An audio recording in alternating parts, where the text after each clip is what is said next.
Bonjour à tous, je suis Gilles Mansillon, bienvenue sur ma chaîne. Je reviens aujourd'hui pour partager quelques idées, comme toujours je partage des idées sur le développement personnel ici. Je vais tirer quelques cartes pour offrir guidance pour la journée, voir ce qui peut nous refléter de notre moi supérieur, de notre super conscient. Je veux dire, depuis 2012, il faut vraiment, faut essayer d'abandonner, enfin, faut pas essayer, il faut savoir que bon, il n'y a plus de raison d'avoir des culpabilités, de se s'en vouloir pour quelque chose. Il faut vraiment tout pardonner inconditionnellement, peu importe ce qui peut arriver dans le monde extérieur, c'est d'arriver à tout pardonner pour arriver à se concentrer sur l'amour. Peu importe les erreurs qui ont pu être faites dans le passé. Euh, En réalité, toutes ces erreurs ça fait partie du jeu. On doit apprendre de nos erreurs, parce qu'il n'y a qu'un seul infini, et c'est notre nature véritable. Donc toutes ces expériences du monde terrestre ne sont que des tout petits fragments de qui on est véritablement. Donc il faut essayer de ne pas trop les prendre au sérieux, arriver à se détacher du procédé, quel que soit le procédé. Si le procédé est agréable, on peut s'identifier à des choses agréables, mais quand les choses sont désagréables, il faut essayer de se détacher le plus possible. C'est une journée un peu bizarre aujourd'hui, donc justement m'en détacher. Essayer de tourner vers notre moi divin. Parce que bon, ce moi divin ne nous révèle pas tout, mais Dieu a des plans pour nous. Notre présence intérieure a des plans pour nous, et donc il faut essayer d'avoir le plus de foi possible. Personnellement, j'ai un peu du mal à débloquer certains blocages, donc des fois je m'en veux un peu. J'ai pas l'impression d'être dans l'incertitude. Ça peut tourner au paradis, mais ça peut tourner à l'enfer aussi. À tout moment, de tous les jours, il y a toujours. Je suis pas encore j'ai pas encore réussi. J'ai tourné le coin de la rue, mais bon, j'ai pas encore. Je vois le soleil, mais je vois pas la route devant. La route devant moi, je la vois, mais c'est pas toujours évident. Donc il faut arriver.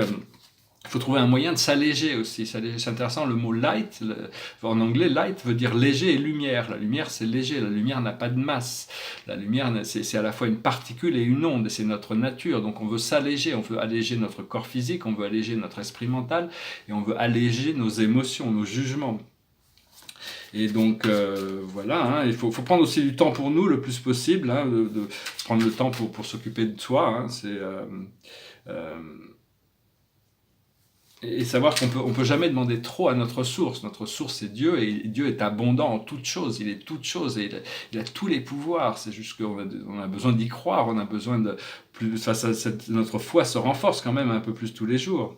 Et au plus on fait notre ascension, au plus notre conscience s'élève, et notre fréquence s'élève, et les choses deviennent belles, et les choses deviennent harmonieuses. C'est dans cette expérience de l'unité. Au plus notre conscience est ouverte, au plus l'unité va devenir grandiose. Mais même au plus on ascensionne dans les dimensions, quand on atteint la 5e, 6e, 7e dimension, ces dimensions supérieures, au plus on arrive à monter dans ces dimensions jusqu'à la 9e, qui est quand même un épex de conscience où on a besoin de s'établir dans cette 9e dimension, c'est là où, enfin, l'unité devient de plus en plus grandiose, jusque bon, l'unité, il n'y a pas de fin à l'unité.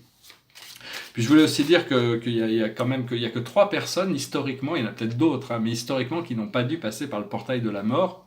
Ces 3 personnes sont Thoth, le maître de sagesse, qui a vécu 16 000 ans dans sa première incarnation. Sa deuxième incarnation n'est pas connue. Sa troisième incarnation est connue sous le nom de Hermès Trismégiste, celui qui est né 3 fois, 3 fois grand. C'est l'inventeur de la philosophie qui a initié tous les grands philosophes. C'est son école de philosophie qui a initié tous les grands philosophes grecs. Il paraît que le Christ aussi est passé par là pour son initiation en Égypte. Et donc Thoth, c'est une des personnes qui n'est pas passée par le portail de la mort. D'un point de vue biblique, il y a Enoch qui a fusionné avec sa présence je suis, le chariot de lumière l'a emmené, son corps s'est consumé, il est parti, il n'a pas eu besoin de passer par le portail de la mort. Et la troisième personne qui non plus n'est pas passée par ce portail, c'est le maître de sagesse Lao Tse, il voulait réformer la Chine, il s'est pas aperçu que ce n'était pas possible, donc il avait décidé de partir, s'exiler de Chine pour partir en Inde, pour rencontrer le Bouddha, parce qu'il savait que le Bouddha était là, donc c'était quelqu'un avec qui il pouvait quand même communiquer de manière intelligente. Et au moment de partir, à la frontière chinoise, il a laissé son texte, le Tao Te Ching, le livre sacré du Tao et de sa vertu, aux gardes frontaliers, et ils l'ont vu partir ascensionner sur un buffle bleu. Donc il a disparu dans les plans supérieurs. Parce que le Dao, sur les religions, on m'a demandé aussi de parler des religions. La plus ancienne des religions, c'est certainement le taoïsme. Parce que Lao Tzu, quand il est arrivé, il a codifié le taoïsme. Et le taoïsme, c'est quelque chose de très très ancien qui existait en Chine.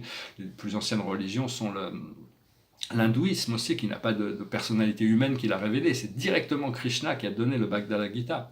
Alors, ces religions, bon, je vais revenir pour parler des religions, de toute manière.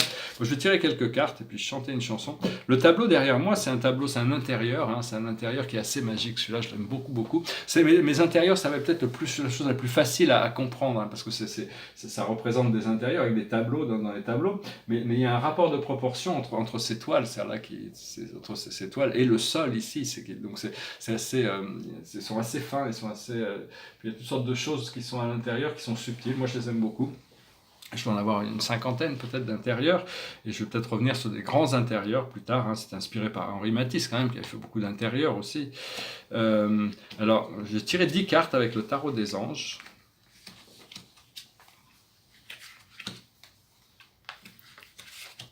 Alors la situation pour nous, c'est la réussite. La réussite, c'est juste une étape sur notre chemin, mais il faut apprécier la réussite. C'est une victoire quand même. Il y a quand même cette victoire, même si donc il faut en profiter un moment, mais pas s'asseoir sur ses lauriers non plus. Autour de cette situation, il y a la carte de la compassion, c'est-à-dire d'être bon avec nous-mêmes, être bon avec les autres, reconnecter avec cette présence de l'amour, savoir que l'amour nous protège d'une manière ou d'une autre, malgré nos doutes, malgré nos peurs, qu'on doit éliminer nos peurs. Ce que l'on voit devant nous, c'est la solution. On a cette solution de se concentrer sur l'aboutissant heureux que l'on choisit, même si la vie peut nous refléter des choses parfois dures, difficiles. On a le choix de s'en détacher pour rester concentré et savoir que à tout moment, les choses peuvent changer. Ce que l'on voit dans notre subconscient, notre passé lointain, c'est le choix. On a fait le choix de choisir de servir la vie, servir la lumière, servir notre ascension, servir la planète. Et donc tous ces choix sont importants. On doit faire des nouveaux choix. Tous les jours, on a des décisions, prendre des décisions qui nous amènent à ce cheminement. Là, on en est vraiment dans le cheminement actuellement. On est en train de se cheminer. Peu importe ce qui se passe dans le monde extérieur. C'est un procédé intérieur qui est en train de se passer. Ce qui arrive devant nous, juste au coin de la rue, dans le futur immédiat, c'est la détermination. Notre volonté va se solidifier pour pouvoir passer par-dessus les obstacles. Ce que l'on est dans cette situation, notre force dans cette situation, c'est l'humilité. C'est rester humble, parce que de toute manière, on est un peu dépendant de cette force intérieure, on est un peu dépendant de la présence intérieure, on est un peu dépendant de notre guidance, on est dépendant de beaucoup de choses. Donc il faut rester humble, il ne faut pas essayer de se voir supérieur aux autres non plus. Tout le monde participe de manière égale, même si on n'est pas tous au même niveau. Donc il faut rester humble, et en restant humble, on s'abaisse, on se met en dessous des choses, en dessous des autres, et ça nous élève naturellement, alors que les gens qui sont arrogants veulent se mettre au-dessus des autres et sont abaissés. Ce qui vient dans notre environnement, c'est la clairvoyance. Il y a toutes sortes le miroir de la vie nous éclaire, nous reflète. On devient plus conscient de cette force de l'unité. Ce que l'on voit dans nos émotions internes, c'est la réparation. Il y a toutes sortes de choses dans mon passé. Je suis en train de prendre conscience. Il y a toutes sortes de choses que j'ai besoin de réparer. D'ailleurs, il y en a un nombre incroyable de choses que j'ai besoin de réparer dans ma vie, qui ont été un peu en souffrance, que j'ai laissé dormir, mais il y a toutes sortes de réparations. Dès que j'ai un peu de finances qui arrivent, je vais pouvoir réparer un grand nombre de ces choses. Je prie seulement que le timing divin soit là pour moi, parce que sinon ça pourrait être beaucoup plus difficile. Et l'aboutissant, c'est l'authenticité. Il faut rester authentique, il faut rester vrai par rapport à soi-même. Comme disait Hamlet, to sign on self, be true. À votre être véritable, soyez vrai. Une fois qu'on est vrai par rapport à soi-même, on est vrai par rapport à tout le monde. On n'a pas... Donc voilà, c'est arriver à cette sérénité et cette lucidité, revenir à la sérénité, la lucidité, le nirvana d'existence. Donc je vais finir avec une chanson, je ne chante pas très très bien, mais les spirites me disent de quand même chanter, continuer à chanter, donc je vais continuer à chanter. Surtout quand on a a cappella, ça ne pardonne pas, mais je me lance quand même, je vais continuer à chanter. C'est une chanson d'Elvis Presley, it goes like this. Maybe I didn't treat you quite as good as I should have. Maybe I didn't love you quite as often as I could have. Little things I should have said and done, I just never took the time. But you were always on my mind. You were always on my mind. Maybe I didn't hold you all those lonely, lonely nights. And I guess I never told you I'm so happy that you're mine. If I made you feel second best, girl, I'm sorry I was blind. Oh, you're always on my mind. You were always on my mind. Tell me that your sweet love hasn't died. Give me one more chance to keep you satisfied. Little things I should have said and done, I just never took the time. But you were always on my mind.